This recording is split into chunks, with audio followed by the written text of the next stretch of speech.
Yes, Kasaka. Dito ako sa ano, yung ginawa nilang kubo kapon. Ayan may ginawa silang kubo. At least meron na akong ano rito, stationaryng pahingahan. Dito lang ako pupunta pagka medyo mainit o kaya umuulan. May upuan ka na dyan.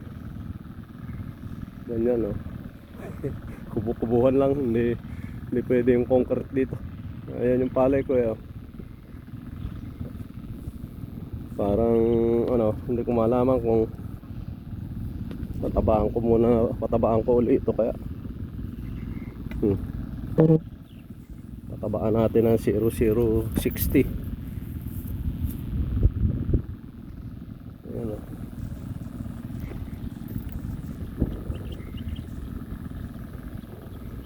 mga dalawa siguro ito doon saka doon.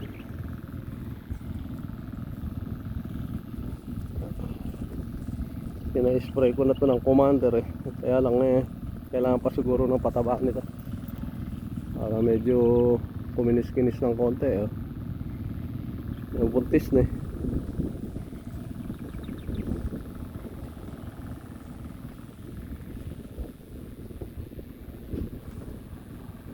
ayan ganyan na sa ayan yung kubo ng stationary dito, iba na ang kulay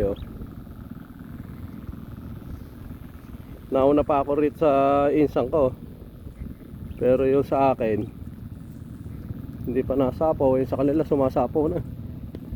Meron na rin pa isa-isa gano'n kaya dito ako at least meron na siyang kubo rito.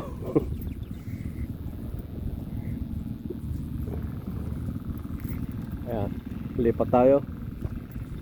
Kailangan mapatagtagan ng tubo yung poso ko rito. Natutuyo na raw, humihina yung tulo. Itong punlaan ganyan nasapaw ng ganyan.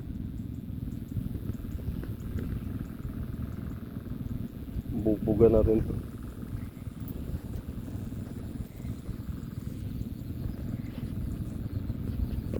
Sige. At pulaan kasi to nga pala, pulaan yan pukon tayo, pupunta na tayo ron.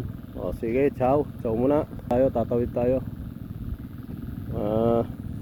Sa isang araw ko na lang patutubigan to. Ako pasasabugan ulit ng pataba to, kailangan may pataba. Sige, ciao muna, ciao.